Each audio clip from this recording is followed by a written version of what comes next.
Good day, ladies and gentlemen, and welcome to Agilent Technologies' fourth quarter of 2018 earnings conference call. At this time, all lines are in a listen-only mode. Later, we will conduct a question-and-answer session, and instructions will be provided at that time. Should anyone require operator assistance during today's call, please press star and 0 on your touchtone telephone. And as a reminder, this conference is being recorded for replay purposes. I would now like to hand the conference over to Alicia Rodriguez, Vice President of Investor Relations. Please go ahead. Thank you, James, and welcome everyone to Agilent's fourth quarter conference call for fiscal year 2018. With me are Mike McMullen, Agilent's President and CEO, and Bob McMahon, Agilent's Senior Vice President and CFO.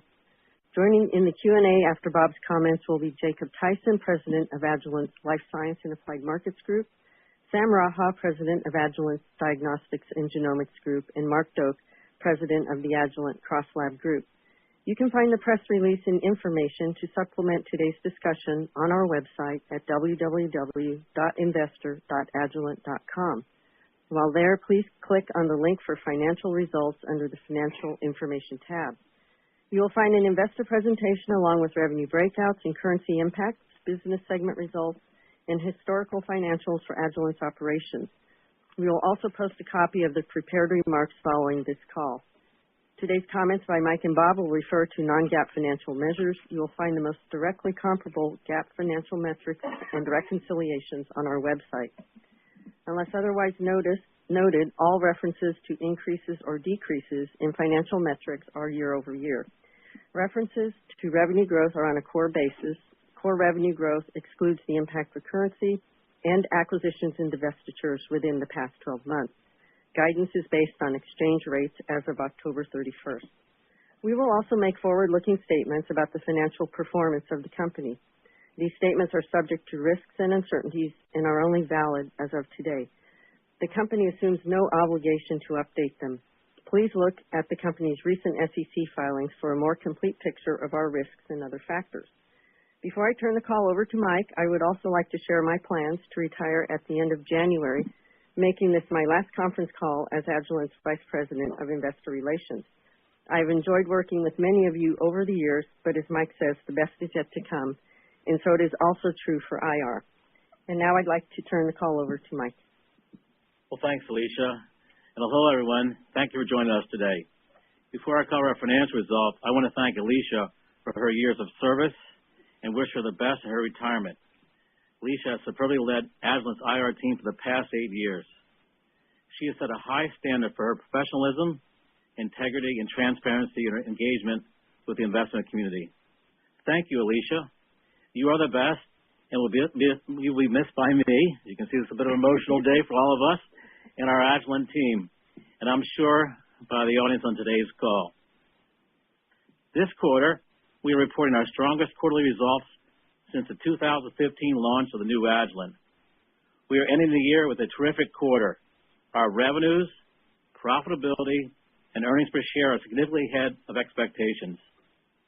Now, some of the specifics. Q4 revenues grew 9% on a core basis to $1.29 billion. This exceeded the high end of our guidance by more than $30 million. Double-digit end market growth in pharma, environmental forensics, along with continued strength of our chemical and energy business, are driving results. Geographically, our China business is up sharply with 16% growth for the quarter. For the year, the Agilent China team delivered double-digit growth and achieved a major milestone, crossing over $1 billion in business for the first time. Q4 adjusted operating margin is 25.2%, up 190 basis points from last year. This is our 15th consecutive quarter of the Agilent team improving year-over-year operating margins. Q4 adjusted EPS of 81 cents is 7 cents above the high end of our guidance. Compared to last year, this is an increase of 21%. In addition, we took advantage of market conditions to purchase $86 million in stock during the quarter. For the full year, stock repurchases stand at $422 million. Underscoring the confidence we have in our future performance. I am also pleased to report that the Agilent board has just approved a new $1.75 billion share repurchase plan. This quarter, performance caps off an excellent 2018. Our strong quarterly performance translates into full-year core growth of 7.1%, our highest annual growth rate since the launch of the new Agilent. Total reported revenues grew to $4.9 billion. We continue to deliver improved profitability while investing for growth. For the year, adjusted operating margin is 23.1%, up 110 basis points over last year. Our earnings per share are up 18% for the year to $2.79. The numbers tell the story. A strong team delivering yet another stellar annual performance. Let's now look at the quarter by business groups. Core revenue grew a healthy 9% for LSAG, our Life Science Applied Markets Group. Product strength is broad-based, driven by mass spec, chromatography, and cell analysis. We continue to introduce innovative new products. We are strengthening our molecular spectroscopy portfolio with the launch of the Agilent 8700 Laser Direct Infrared Chemical Imaging System. This is a breakthrough in both chemical imaging and spectral analysis. We also introduced the Carrier 3500 UV-Vis system, the first significant advancement in UV-Vis architecture in decades. We continue to build out our cell analysis business. We just closed the acquisition of CEO Bioscience. CEO is a provider of cutting-edge cell analysis instruments and will expand our cell analysis portfolio. The Agilent CrossLab Group delivered strong 9% core revenue growth. Demand was excellent across both services and consumables. We continue to invest in our portfolio and extending our customer reach. We completed the acquisition of Prozyme, expanding our offering in the biopharma marketplace. We also acquired our South Korean distributor. This acquisition expands our direct customer engagement and further builds out ACG's service business in the market. The Diagnostic Genomics Group grew 5% on a core basis. Strength in our NASD and genomics businesses drove the quarterly results. In a significant win, Agilent has been selected by Unilabs to be a preferred partner for their pathology business. Unilabs is one of the largest European diagnostic testing lab providers. This announcement is another strong testament to the advantages of Agilent staining workflow solutions. Before I leave DGG, I want to provide an update on the construction of our new NASD API production facility. We remain on track for the initial production of GMP-grade APIs by the end of fiscal year 2019, with material revenue contributions in FY20. Overall, it was a great quarter, capping off an excellent year delivered by the Agilent team. A few final comments before I turn the call over to Bob. Agilent's shareholder value creation model is fully activated. First, we are executing on an innovation-driven growth strategy that is delivering. Second, we continue to focus on improving profitability with our Agile Agilent initiatives. Finally, we are actively leveraging our balance sheet to drive acquisitions of fast-growing, innovative companies while also returning cash directly to shareholders. We have transformed Agilent into a growth company and are focused on delivering superior earnings growth. We just delivered our highest growth and profitability since the launch of the new Agilent. Since then, our adjusted CAGR EPS is up 17%. Our business is also less cyclical today, with non-instrument sales making up over 56% of our total company revenue. If economic challenges would arise, our business is now less dependent on capital equipment purchases. Looking ahead to 2019, while acknowledging current trade discussions, we are expecting market conditions to remain solid. The Agilent team is laser-focused on sustaining our strong growth into 2019 and beyond. We have momentum. I keep telling the Agilent team the best is yet to come. Thanks for being on the call, and I look forward to answering your questions. I will now hand off the call to Bob. Bob? Thank you, Mike, and good afternoon, everyone. I am very pleased to be talking with you today on my first earnings call as Agilent CFO. Before I get started, I want to echo the comments Mike made and say thank you to Alicia. In my time here, she has been a great partner to me, and I truly wish her the best in retirement. She will be missed. Now, moving on to the financials. In my remarks, I'm going to provide some additional detail on revenue, walk through the fourth quarter income statement, touch on a few other key financial metrics, and then I'll finish with our financial guidance for 2019. Unless otherwise noted, my remarks will focus on non-GAAP results, and percentage changes will be on a year-over-year basis. As Mike mentioned, we delivered a very strong fourth quarter to finish an excellent fiscal year. Revenue for the quarter was $1.29 billion, with core revenue growth of 9%, exceeding both our guidance and expectations. For the full fiscal year, our core revenue growth was 7.1%, a very strong performance. As Mike spoke to the group's performance for the quarter, I will provide some additional details around our end market and regional performance. Overall, the market environment is positive, and based on our channel reach and product offerings, we saw broad strength across most end markets. Pharma, our largest end market, was up 14%, with double-digit contribution from all business groups. Both the small molecule and biopharma segments performed well. Traditional areas of strength, as well as newer areas of strategic focus, such as cell analysis, and a strong performance at NASD contributed to the result. Chemical and energy grew an impressive 7% against a very strong comparison of 15% core growth last year.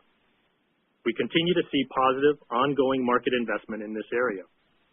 Balanced gains in both LSAG and ACG were driven by strength in spectroscopy, LC-MS, supplies, and services. Demand from materials characterization applications continue to drive robust ICP-MS growth. Environmental and forensics grew 17%, ahead of expectations, with good demand across major regions.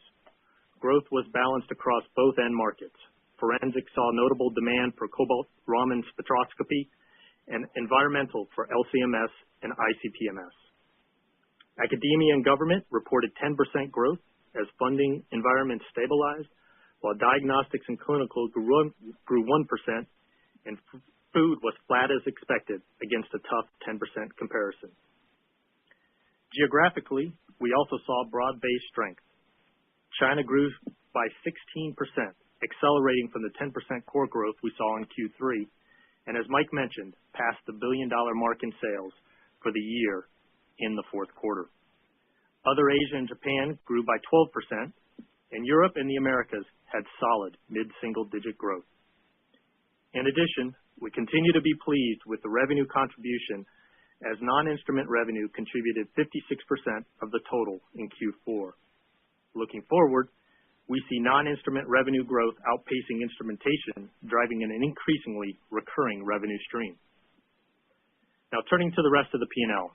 Q4 gross margin of 57.8% increased 170 basis points compared to the prior year. This was due to product mix and volume, as well as our order fulfillment and supply chain organization continuing to do an outstanding job driving cost savings using our Agilent approach. Operating margin, including adjusting for the Keysight billings, was 25.2%, up 190 basis points due to higher gross margins and top-line leverage on operating expenses, even as we invested more in R&D. This led to non-GAAP earnings per share of 81 cents in the fourth quarter, an increase of 21% compared to the prior year, and more than double the rate of revenue growth. Now, before moving to FY19 guidance, I want to touch on a few additional financial metrics. We continue to generate very strong cash flow.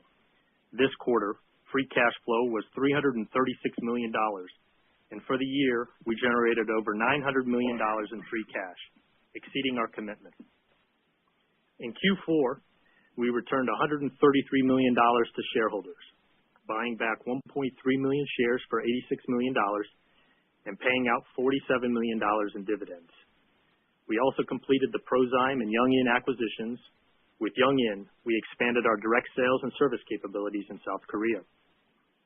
For the fiscal year, we returned $613 million to shareholders, buying back 6.4 million shares for $422 million and paying out $191 million in dividends. As Mike mentioned, we closed a record number of acquisitions in 2018, deploying $516 million.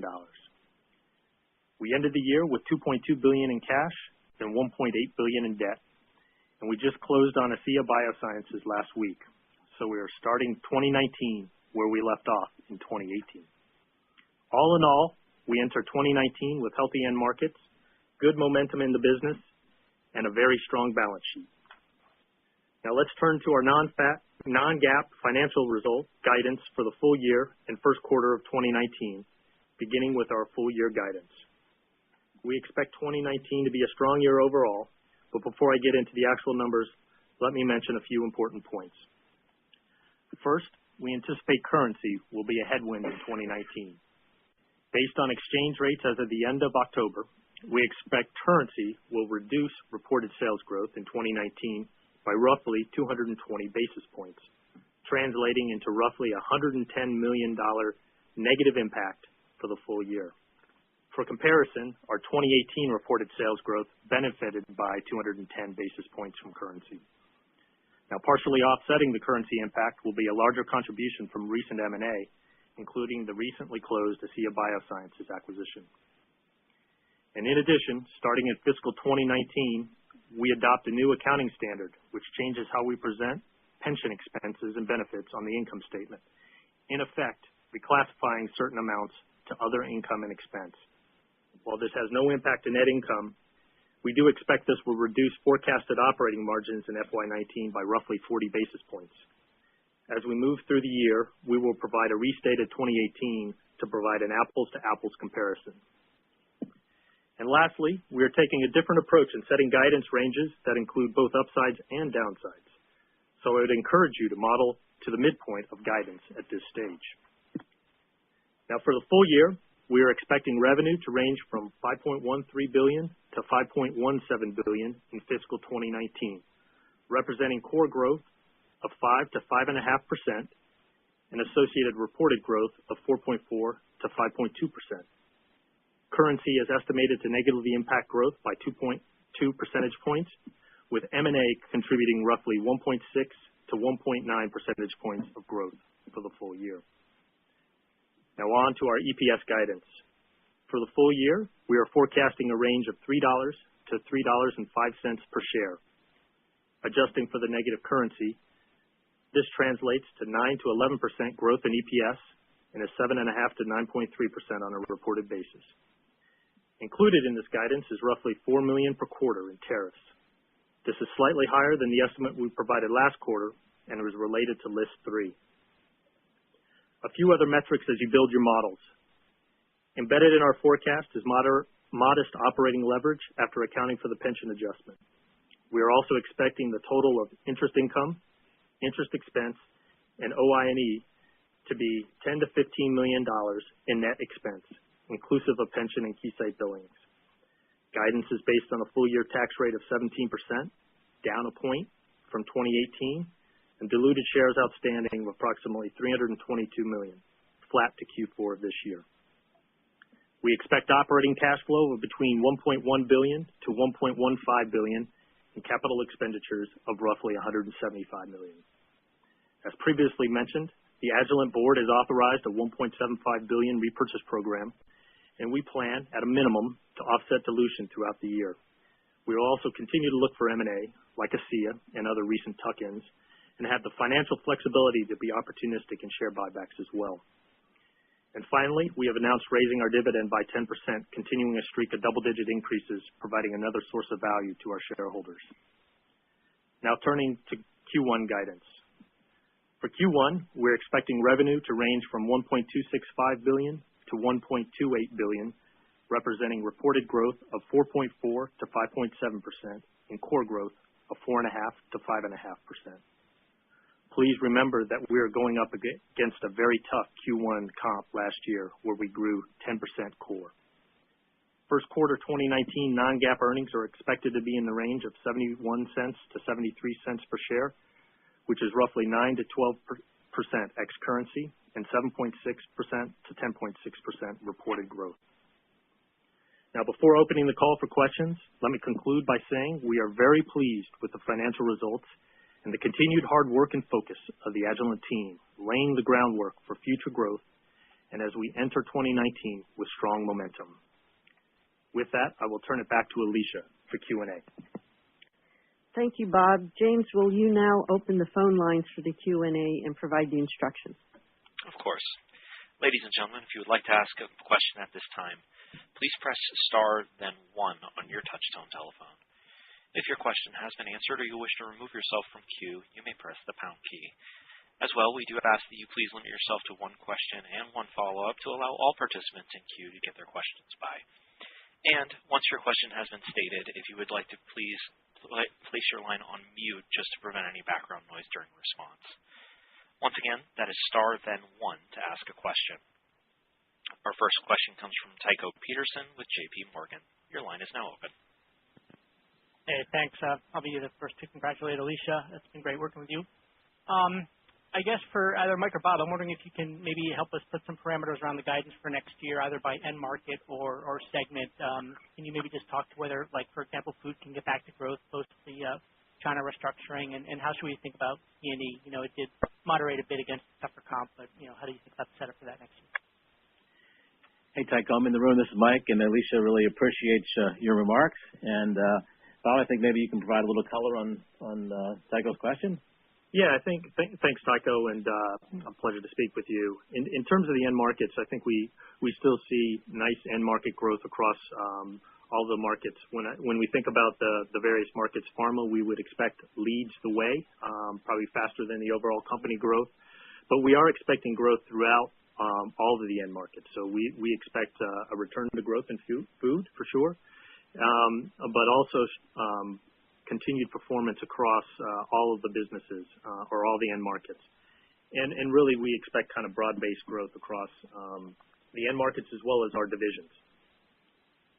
And is there any implications from the Unilab deal on DGG for next year, or how does that flow through? Yeah, Tycho, I think it's just one more proof point that we think we can continue to grow the business, both in terms of winning some big deals, but also as the PD-L1 expands in terms of various cancer states of being able to be treated by the Keytrudas and Opdivos of the world. So it was just more of a proof point to say this is why we have confidence we can continue that growth trajectory.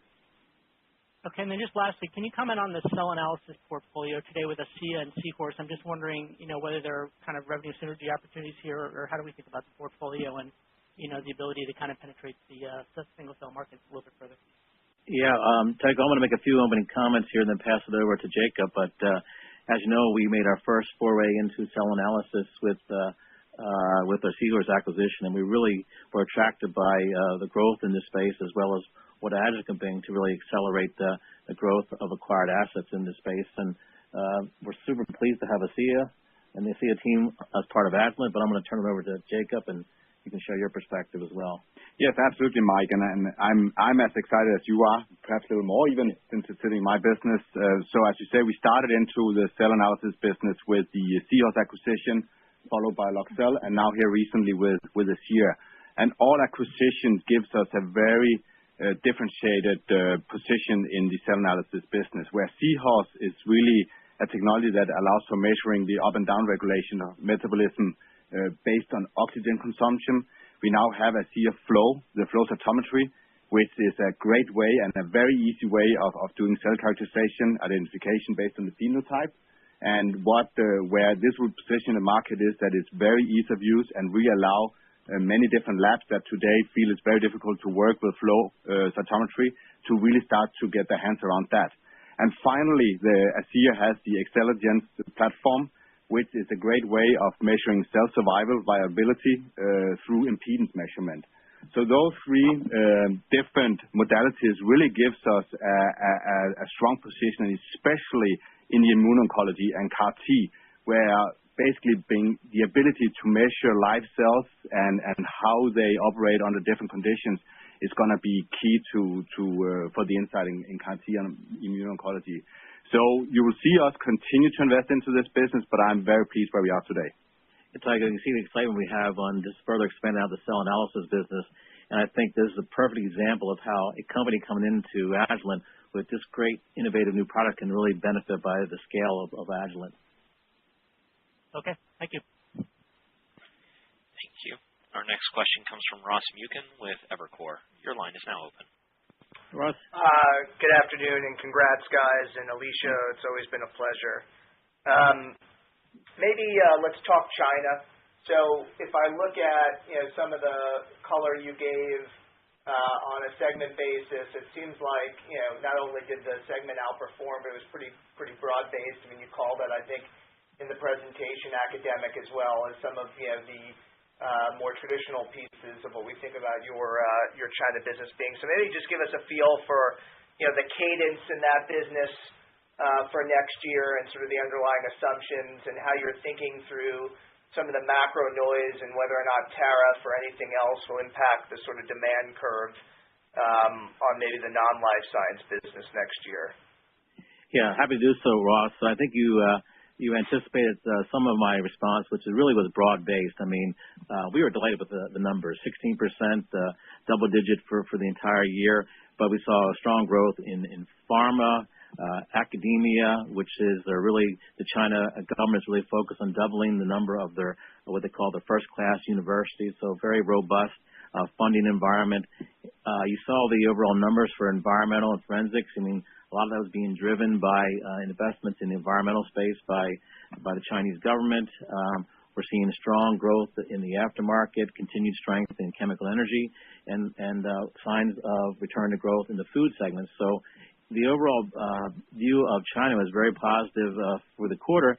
And as we look at next year, I think Bob and I were talking about this earlier. We're guiding, embedded in our guide assumptions is high single-digit growth in China for next year. And despite all the noise that's out there, what's really happening on the ground is a lot different. Chinese customers want to buy the most innovative tools for their work. They want to support the government-led initiatives, and areas such as investments relative to healthcare for the citizens are getting funding, and we are one of the preferred choices for those customers. So despite the noise in the environment remains solid.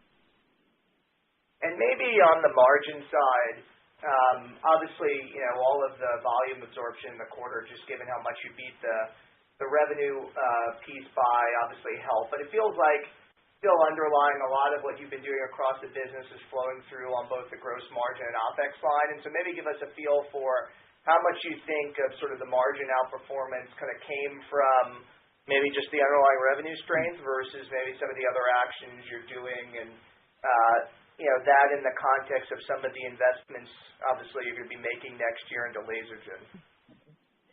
Yeah, Ross, as you know, is more than just volume that drove the margin expansions, as you noted. And I just leaned over to Bob. My guess is it's probably 2/3 volume, 1/3, OpEx and specific gross margin initiatives. So as I noted in my call script, we have a whole series of what we call agile initiatives, which continue to drive efficiency and much more effectiveness inside the company. A lot has been focused on the gross margins of late, but also we're going to apply a lot of this, and we've been applying this to our OpEx as well. And again, I would underline just the importance of our digital transformation. Really is going to continue to allow us to drive improvements here. So when I came in the role a couple of years ago, I wanted my margin expansion not to come just from volume. And that's been our mantra and our formula since we started the new Agilent 4 years ago, and it will continue to be our approach as we move forward.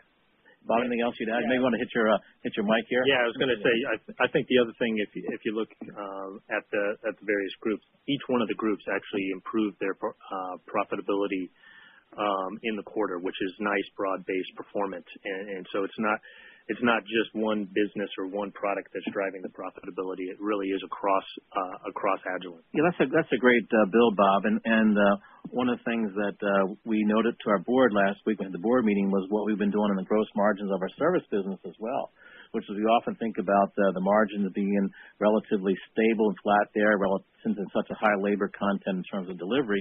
But Mark and his team have really been driving efficiency with new tools and approaches. So it really was broad-based improvement across all three groups. Awesome. Thanks, guys. Thank you. Thank you. Our next question comes from Jack Meehan with Barclays. Your line is now open. Thanks. Good afternoon, and reiterate as well. Good luck, Alicia. Enjoyed working together.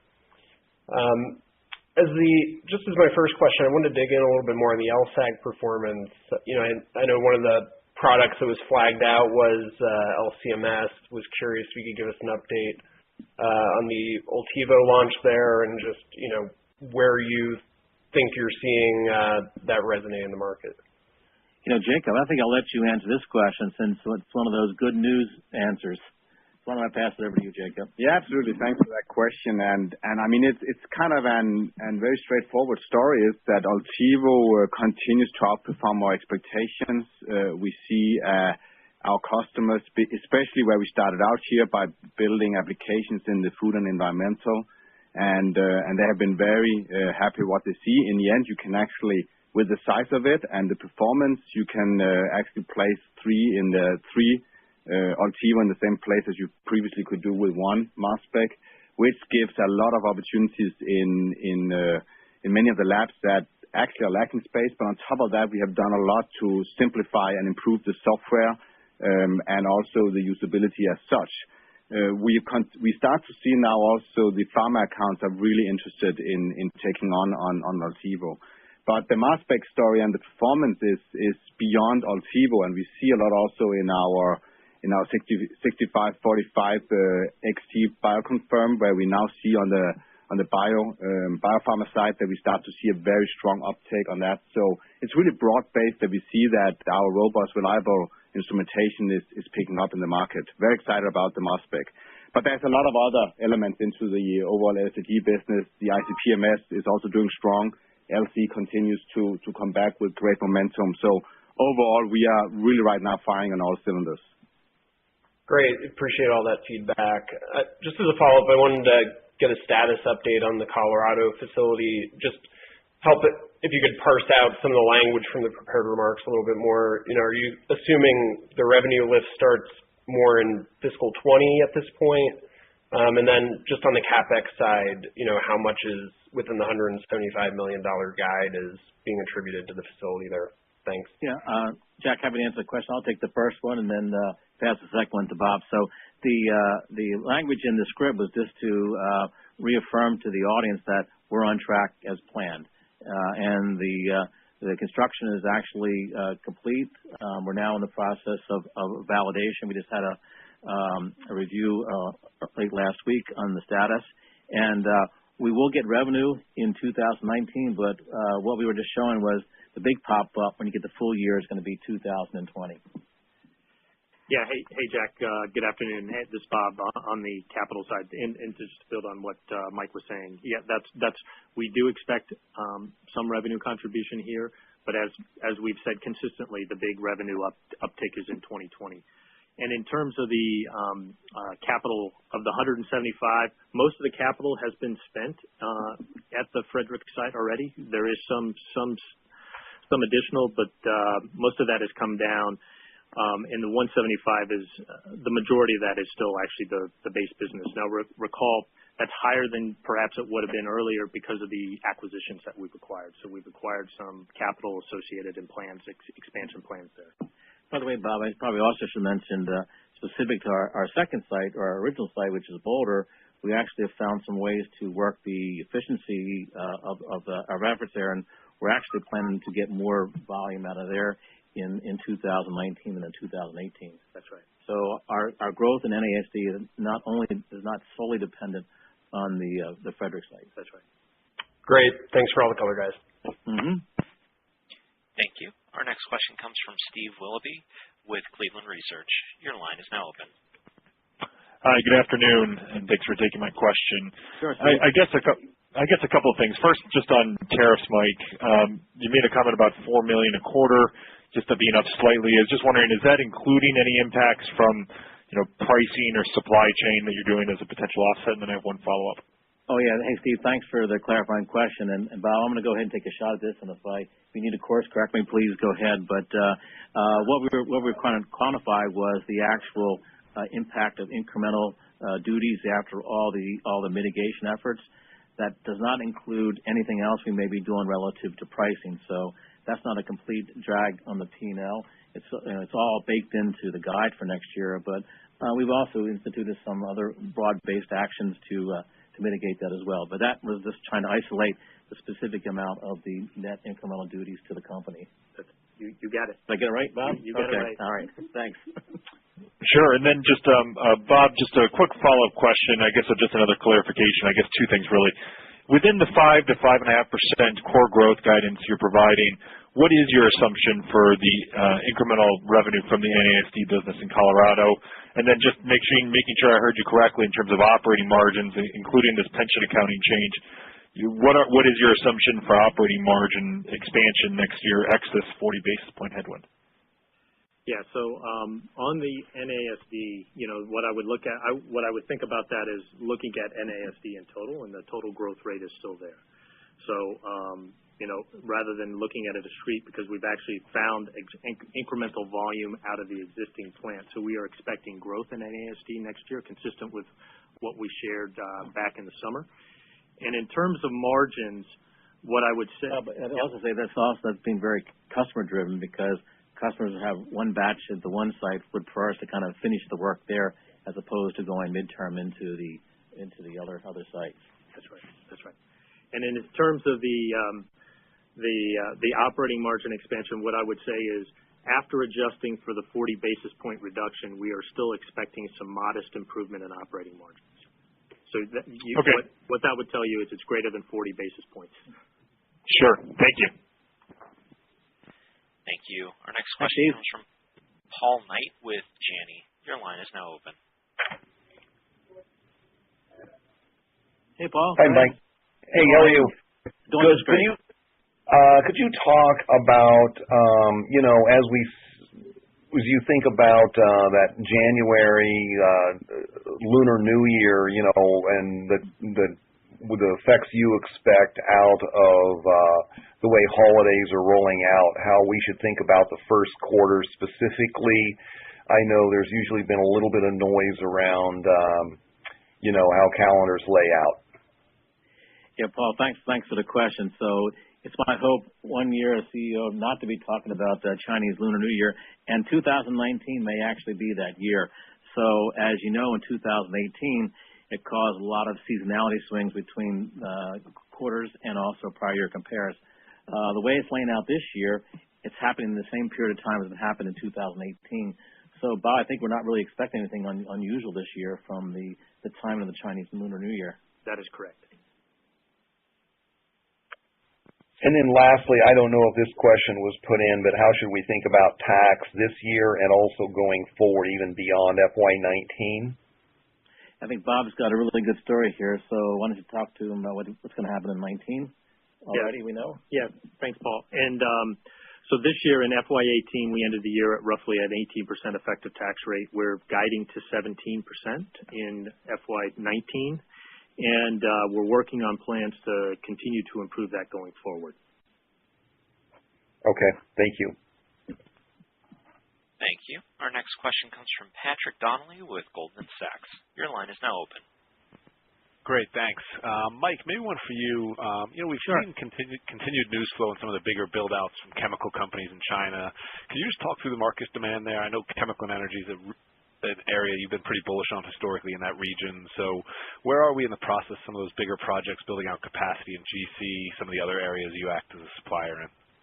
Yeah, Patrick, happy to share my insights here. So I have been bullish on the growth prospects of China as it relates to the chemical and energy market for, I think, good reason, because we have some pretty good insight in terms of the projects that are underway.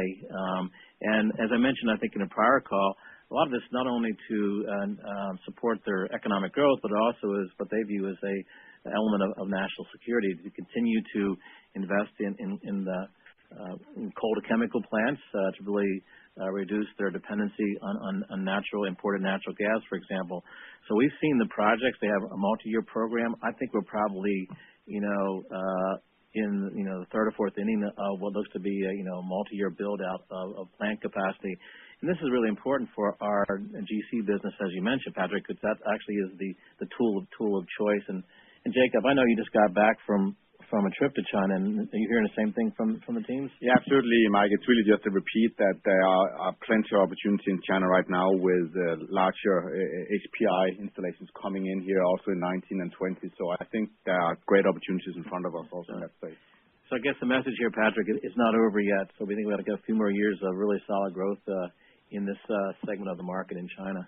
I think, hey, Patrick, this is Bob. Maybe just to build on that, obviously, as Jacob and team laid the groundwork for putting in the instrumentation, I think Mark and his team around the chemistries and the supplies business also continue to drive very strong growth in China. So I think it's a multi-phased opportunity for us as we go forward. And so we're really excited about that. Great, thanks. And then, Bob, maybe now that you've been in the seat for a few months, can you just talk through kind of initial impressions, maybe a particular focus on the margin side? Obviously came in to a nice clean balance sheet. We've seen some activity there between the dividend increase and the bigger share repo than historical trend. But maybe just on the margin side, given some cost-saving initiatives have been in place for a few years, what opportunities have you seen, confidence level and continued expansion opportunities, going years out? Yeah, no, thanks, Patrick. I think one of the things that I've been very pleasantly surprised with is the amount of rigor and discipline that the organization actually comes through. We probably undermarket the Agilent approach externally, but I think the teams are very operationally focused, not just on cost savings at the gross margin line, but really through increasing productivity and efficiency across the organization. What I would say is that there are still several big opportunities as we go forward. Obviously, still focused on gross margin, but Mike mentioned the digital aspect to this, and this has a multifaceted approach. Not only does it enable us to actually do business easier with our customers and actually drive some stickiness, it also is going to be driving efficiencies in our customer service, cost per order dollar activities and so forth. And so as we think about that, driving, I'd see multiple levers there. And, I think there's an opportunity to continue to do that as well as continue to reinvest some of those proceeds in R&D. So very excited about the things going forward. Great. Thank you. Thank you. Our next question comes from Dan Arias with Citigroup. Your line is now open. Afternoon, guys. Thanks. Hey, Mike, hey, Mike, I wanted to follow up on the expectations for growth in food this year. How far along are you at this point in working through the government reorganization headwind in China? Have you fully come through on the other side there, or are you still working through some things? Oh, I think you're talking specifically to China, yeah. So, by the way, one thing you should also, when you look at our food numbers, Europe was relatively flat against a double-digit compare. So I know your question was focused on China, but we also saw some other geographic dynamics in the fourth quarter. Albeit said, we think the business will be growing again in 2019. We think you may recall, I think it was the second quarter, I talked about two sets of reorganizations. One we thought would happen faster, which was the environmental one, which is done, and you can see that the pop in some of the growth rates we had. And relative to the food ministries, we expected that to take longer to get that side of the reorganization done. I think that's still holding true to form, which is we're anticipating that kind of taking through the rest of this calendar year. That being said, we also know some of the money is starting to move to the tier 3 and tier 4 cities, and we've been actively building up our channel there over the last several quarters to ensure we can capture the growth. So I guess the message here is still developing as we thought a few quarters ago. Not done yet. Yeah, I would agree with that, Mike. And what I would also point to is if you look at the performance of our China business, it's accelerated quarter on quarter. So yeah, I don't want that to be lost after just posting a 60% year-on-year growth rate for the total company. Thanks for that reminder, Bob. Yep, that's helpful. Okay, and then if I could just go back to the guidance range just to make sure that I have it correct. It looks like you tightened things up relative to where you were at the Analyst Day. So I'm curious if you can just sort of hone in where you feel like you're maybe 50 bips better at the low end, and then, it seems like things are going pretty well. So I guess, and you called 6% prudent at the Analyst Day, so why trim at 50 bips at the top of the range? Yeah, just as a reminder, at the Analyst Day, we actually didn't guide for 19. We're really just trying to illustrate that was really about what our margin expansion might look like at different revenue levels. But I think relative to our guide, Bob, I think we're actually feeling very, very positive about it. I think we came out stronger this year than we did last year. So what else would you add to that? No, I think that's right. I think when we think about, core growth of 5 to 5.5%, that's faster than what we're expecting the overall market growth to be. So we're feeling bullish about our ability to continue to gain share, not only through launching the new products that we talked a little bit about, but also continue market execution across our businesses. And, as we mentioned, it will probably be led by, the pharma in China areas, but we're expecting solid growth across all of our end markets as well as geographies. Okay, thanks a bunch. Were those helpful? Sure was. Thank you. Thank you. Our next question comes from Dan Leonard with Deutsche Bank. Your line is now open. Hello. So first question, can you elaborate more on timeline for the share repurchase and any target capital structure you have in mind? Yeah. Hey, Dan, this is Bob. I'll take that. We're thinking about it in two ways. One is obviously, as I mentioned, doing something throughout the course of the year to maintain our share count at roughly 322 million shares, and then we'll be opportunistic, similar to what we had done in the fourth quarter. Still a little early for me to actually come out and give a target in terms of capital structure, but what I can tell you is, I'd expect us to continue to be very active in the M&A market. I think we have an opportunity to optimize the strong balance sheet more effectively going forward. Okay. And then just to follow up on your forward-looking commentary on end markets. So how should we think about, in regards to pharma, where you expect strength in 2019, how should we think about the sensitivity if capital markets were to clam up here, if at all? Would Agilent be sensitive to that, or just walk us through your thinking on that front? Yeah, great question. My view is what's powering the investments in pharma? It's really all about investments to improve the human condition.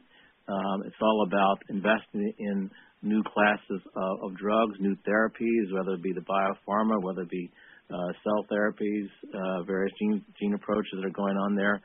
We see a new class of drugs such as the RNA-based therapeutics. So we think they're fairly, resilient, if you will, and to those kind of headwinds, if economic headwinds, if in fact they would occur. And I also would just remind you, particularly in our pharma space, how much of our business is non-instrument related. So we have a very large recurring revenue business really centered around our ACG business. Okay. Thank you. Happy to do so. Thank you. Our next question comes from Derek DeBreen with Bank of America. Your line is now open. Hi, good afternoon. Good afternoon, Derek. Hi, Alicia, as one of the only other New Mexicans on Wall Street that I know, I'm going to miss you. So a couple of questions. So when you look at your segments for 2019, the implied sort of organic core growth rate you're looking for is something around 3 to 4% for LSA, mid-single digits for diagnostics, and then 7 to 8% for ACG. Is that a good way to sort of look at it? Yeah, what I would say is you're in the ballpark. Yeah. Okay. And one of the key questions we're getting from a lot of investors is obviously as the macro has been choppy, there's a lot of angst about how businesses perform during a downturn. Obviously you're a heck of a lot less cyclical than you once were, but I guess could you sort of think about how the current portfolio performed during a steeper recession? Have you sort of back tested what you've got now and sort of think about where it would have grown, in a tougher time? Yeah, sure, Derek. I think you make one very good point, which is the portfolio of business is a lot different than it was a few years ago. And in fact, I was sort of anticipating I might get this question. That's why you saw a comment I made in my script. If economic headwinds would occur, it's a different company. By the way, we're not at all predicting that's in fact going to be the case. And I would say that it would probably follow a fairly similar pattern than we saw a few years ago, mainly impacting the replacement cycle in certain industries, most likely the chemical market. But a lot of the areas where there's money being spent on research, I would think that it'd be fairly resilient. I don't remember the exact numbers, but that would be kind of my top of mind thinking on that. Yeah, I think maybe to build on that point, Mike. As I look at the business and the characterization, obviously, the product portfolio that we have today is very different than what we had before, and I think it's actually more focused on what customers need in terms of solving their problems. And so whether it be open lab, where we're actually helping productivity and so forth, or the cross labs group just in general, you could envision where you may have some impact on the instrumentation, but that potentially could be offset because you'd actually have more consumable usage going through as they're looking to keep their instruments longer and so forth, or want them serviced.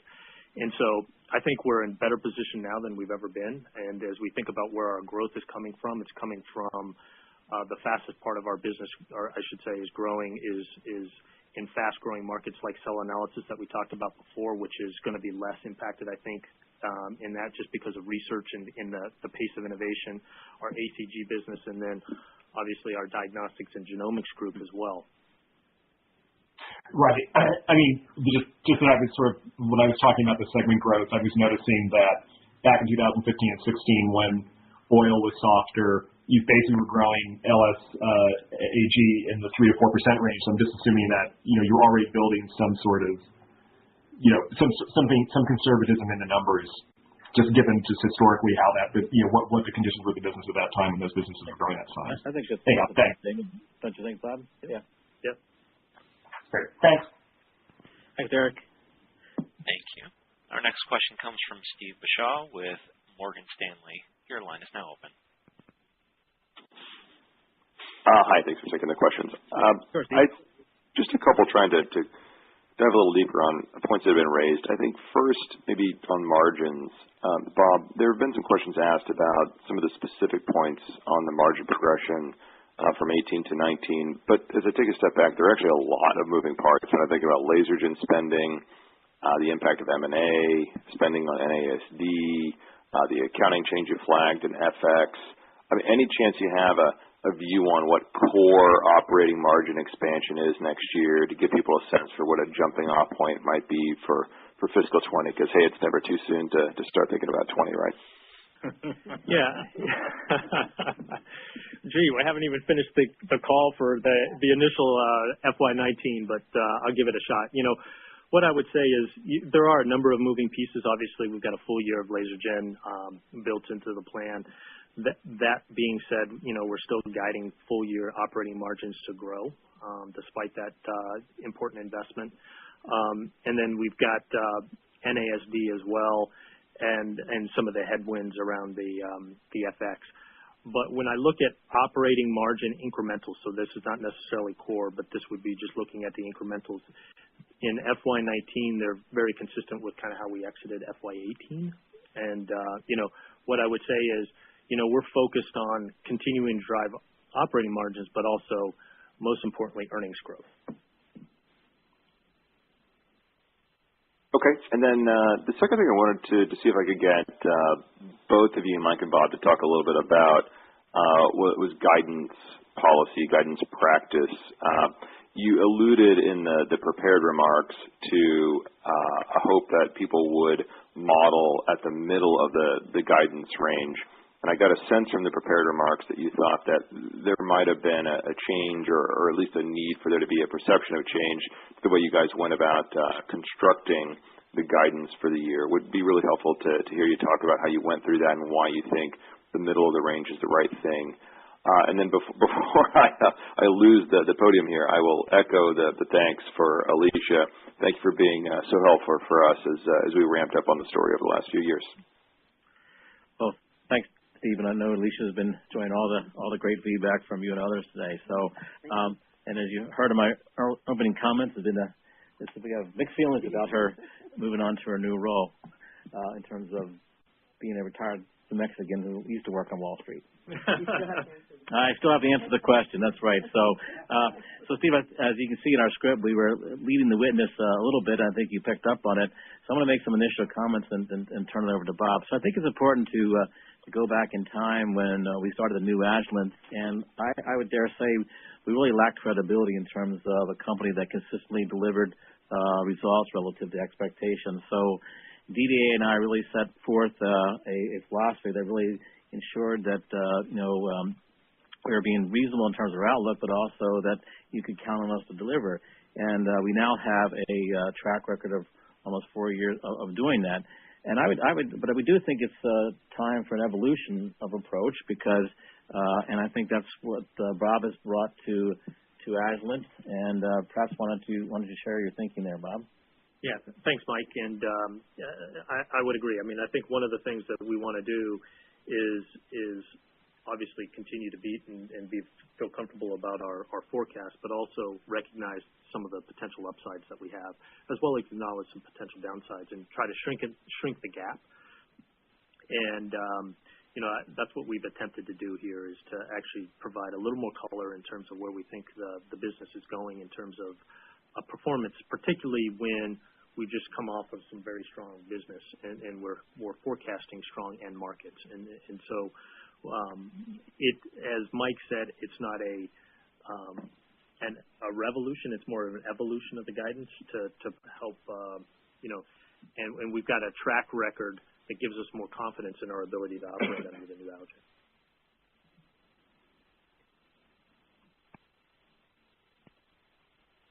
Thank you. Our next question comes from Catherine Schultz with Baird. Your line is now open. Hey guys, thanks for the questions and congratulations and thank you to Alicia. You'll certainly be missed. First for Mike, and maybe Jacob can comment on this as well. As you think about your innovation pipeline for fiscal 19, what gets you most excited? Should we be expecting to see the technology used in Ultivo applied to some of your other platforms as well? So I think we're just like any parent would be. We're excited by all the members of our family. So we've got a lot of great new things coming on. I made a few announcements already on things that are happening on the molecular side, but I think we've got more coming, right, without sharing the specifics. So what would you say there, Jacob? Yeah, I think I will not go out and destroy Christmas by go out and tell all the presents we have for you over the next year here. So I'm not going to speak directly to what is coming out, but what I can say is that I'm very proud and I'm very excited about the 19 on the NPIs that will come out there. I think we've already started strong with the 3 NPIs that came out the first few weeks in the year here between the LDIR and the Carry 3500 and also the ICP-MS water analysis system and the ESI, so that was actually 4. Yeah. And there's much more to come. So I'm pretty pleased, but I won't speak to the specifics yet. You'll be positively surprised when you see it. I would add, Kevin, to your comment about the technology leverage across platforms. In fact, that is the intent both for the Intuvo and the Ultivo. In fact, we haven't really had an Intuvo question today, but I would just mention that I think we posted 14% unit growth in the Intuvo this past year as well. Great, very helpful. And then, Bob, you mentioned remaining active on the M&A front. So can you and Mike just comment on your appetite for potentially a larger acquisition and then what your key areas of focus would be? Yeah, Captain, happy to do so. I don't think there's really a news story here because what we've been saying for probably the better part of last year or so is that if we've developed our own internal capabilities, and then I think we've just augmented our capability here with the addition of Eric Gerber coming over to us from Danaher. We believe that we have the ability to really deliver for our shareholders value on the M&A we do, and so I'm much more confident in our ability to tackle M&A and really make it part of the Agilent growth story. So we would be willing to take on larger acquisitions. As Bob mentioned in his early comments, there's plenty of room in the balance sheet. I think it really is more about having the right opportunities, and we will continue to remain very disciplined in terms of what we look at. But I think it's really limited. Our actions will be limited by availability of active targets as opposed to our willingness to engage. Yeah, and Catherine, what I would add to what Mike is saying is, when we think about M&A, I think we're focused mostly on the 3 groups and the channels and the strength that we have to be able to leverage, as opposed to creating a new leg. Yeah, that's correct. All right, great. Thank you. Thank you. Our next question comes from Brandon Colliard with Jefferies. Your line is now open. Thanks. Good afternoon. Alicia, I echo the sentiments here. You'll be missed. Quick one for Samrat, if you can give us an update as to whether you're finished with the DACO rollout at Quest yet, whether those instruments have been fully transitioned and started scaling, and then secondly, if there's a plan to port the PDL1 assays over to the Omnis platform anytime soon. I'm going to pass it right over to you, Sam. Yeah. Thank you very much for the question. We are, as you know, very pleased to have earned the business of Quest, and we're continuing to ramp. We have a significant percentage of that business where we've made conversions, but there's still work in progress, which is actually good news. That means increased opportunity for us. And in terms of your second question, absolutely, it is in our roadmap to continue expanding the menu on Omnis, and having PDL1 available on Omnis is absolutely something that is within our plans. It's something that will happen in 2019. Super. And then two quick ones for Bob. The operating cash flow growth implies only about 3% growth in fiscal 19. Any one-timers to point out there? And then secondly, I think there was an asset impairment in the fourth quarter. Could you elaborate on where that was? Thank you. Yeah, thank you. Thanks, Brandon. In terms of cash flow, yeah, I mean, I think it's prudent forecast right now at the beginning of the year. There were no one-timers really in FY18 or the fourth quarter, other than the tremendous performance that we had, not only on the revenue coming in early part of the quarter, and then also which enabled us to generate tremendous cash flows with our accounts receivable teams and so forth. So I think it will evolve as we go forward. In terms of the asset impairment, that's a small business within our DGG business, and we're still expecting it to grow, but not at the level that we had forecasted. Very good. Thank you. Thank you. Our next question comes from Doug Schenkel with Cowen. Your line is now open. All right. Good afternoon. And first off, I know it's been said a bunch of times already, but thanks again to Alicia. We'll miss you. I want to start with a follow-up on an earlier chemical and energy question.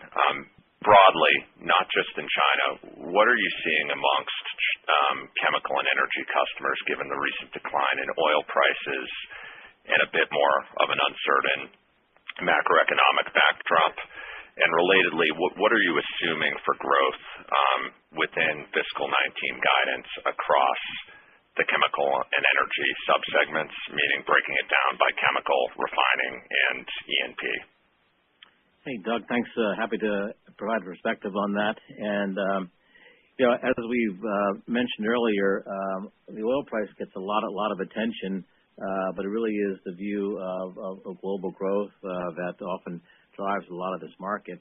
But we're seeing a couple of things going on here. Well, first of all, we're not seeing any change in customer buying behavior. In fact, we continue to see a lot of demand for replacement products. So the new generation of equipment tied to our Open Lab informatics portfolio really drives productivity. So customers are seeing an economic benefit of the investment. So even in situations where perhaps there's some uncertainty about oil prices and economic growth, they want to invest because it helps the P&L by taking costs out of the structure. So we've seen no changes in buying behavior, and really the growth in chemical and energy has been really broad-based. We talked a bit about China already, but we saw, and again, I'm talking about the CapEx side of things. It's been really broad-based across all regions. And then again, I would just say that our ACG business continues to do quite well here as well. And Bob, anything else you'd add there? I think. Yeah, the only thing I would add, Doug, is in terms of your question around FY19, we're not getting to that level of specificity into the sub-markets within the chemical and energy market. But what I would tell you is if we look at chemical and energy, we're expecting that business to grow slightly lower than what our core guide is. Mm-hmm. Okay, that's great. And Bob, maybe if I can, just as a follow-up, sneak in a couple guidance clarification questions. First on the buybacks, which have come up a couple times.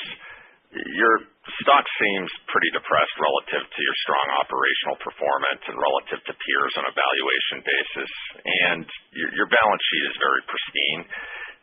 Your guidance assumes a flat share count in spite of the fact that you have plenty of cash on the balance sheet to get more aggressive with buybacks and still have room to do more and bigger M&A. I guess it's still unclear to me why you're not getting more aggressive with the pace and size of buybacks. Is this really a function of it just being pretty early in your tenure? And then I guess the second guidance clarification question would be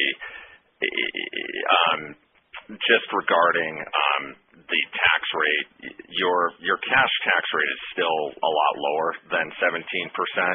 I'm just wondering if there's any opportunity or chance that ultimately the tax rate goes a lot lower than what your guidance incorporates. Thank you. Yeah, thanks, Doug. You hit the nail on the head. I mean, it's still relatively early in my tenure as I'm trying to figure out all the various pieces. But what I would tell you is I think there's opportunity. Now, our primary use of cash is actually to do M&A. After investing in the business and growth. And I think we've seen that, starting with the work that we did in FY18 and then just starting here in FY19 with closing ASEA and so forth. But I do think we were opportunistic in Q4, and I think that there will be opportunities that we will, if there are opportunities, I should say, we will capitalize on them in FY19. And then in regards to what was the second? The second one, the cash rate. I love this one, which is, Doug, there sure is a difference between our cash tax rate and our non-GAAP tax rate, and I think Bob and the team have brought down a point so far, but I think you're still looking at some things, and stay tuned. We're not ready to commit, but I'll tell you, stay tuned. We're not done our work yet. Yeah. Great, thank you. Thank you. Our next question comes from Puneet Souda with Leerink Partners. Your line is now open. Hi, Mike. Hey, Puneet. Thanks for taking the question. Obviously, Alicia, thanks for all of the help and really great working with you. If I could touch first on, just wanted to clarify how much of a contribution was USP regulation and LSAG, if you could quantify that. It seemed like in past quarters we'd seen some significant contribution from ICP-MS. I just wanted to make sure we have that number for this quarter too. Yeah, I don't think we have that level of granularity in terms of specific numbers. What I can tell you is that it's been part of the story of the pharma growth, and I think that ICP-MS was double-digit kind of growth. So. Yeah, it was well in excess of. It was greater than 20%. Yeah, we got a lot of tailwind from that regulation. So yes, that was good. And what's your expectation there of how long of a tail that could be for USP longer term? Could you give us a sense of how many quarters or maybe years that this could last? Yeah, this would be just my guess, but I think we're not done yet. I think we expect it to continue into 19. Yeah, I think we saw a lot of great performance based on that regulation in 18, and we will also see a tail into 19. But we have a lot of other things going on ICP-MS, and we really see that technology being applied in more spaces now with the water regulations coming up, where we have really made a nice workflow. I think that we can see a lot of opportunities there. But generally speaking, ICP-MS is just being a tool that will be picked up for many other opportunities. So I don't think that we are dependent on one part and one workflow, but we will see this great opportunities in 19. Got it. And then, Mike, on Intuvo, you pointed out the 14% unit growth here. Just wanted to get a sense of, do you want to address broader applications here? My question is, would Intuvo evolve into another set of product, or should we expect maybe potentially a next-gen 7890 here along the lines which you have produced in past to address then the full market compared to the GCs that you have had in past? Thank you. Anthony, thanks for the question. So, I was trying to preempt the audience about it because we're really quite pleased with the pickup, or really the double-digit growth, if you will, of the Intuvo product. Because, as we said, since the launch, we knew it'd be a measured adoption by customers because they really want to put the equipment through the paces and really be convinced that it actually does work as advertised, and guess what, it does. And now we're starting to see some really nice multiple unit orders coming in, particularly as it relates to mass spec. And at the risk of being Santa Claus or destroying Christmas or whatever, how Jacob said it earlier, what I can tell you is that our plan is to leverage a lot of the core technologies that were developed in the Intuvo product for potential new versions of gas chromatographs. And we work really hard to keep the overall complete portfolio as competitive as possible. And as you know, the Intuvo covers only about 60% of the application space, so there's work to do on the rest of the portfolio as well. Okay, got it. Thanks so much. Thank you. I show no further questions in queue, so I'd like to turn the conference back over to Ms. Rodriguez for closing remarks. Thank you, James. And on behalf of myself and the management team, I'd like to thank everybody for joining us today. If you have any questions, feel free to give us a call in IR. Thanks a lot. Bye-bye. Thank you. Ladies and gentlemen, that does conclude today's conference. Thank you very much for your participation. You may all disconnect. Have a wonderful day.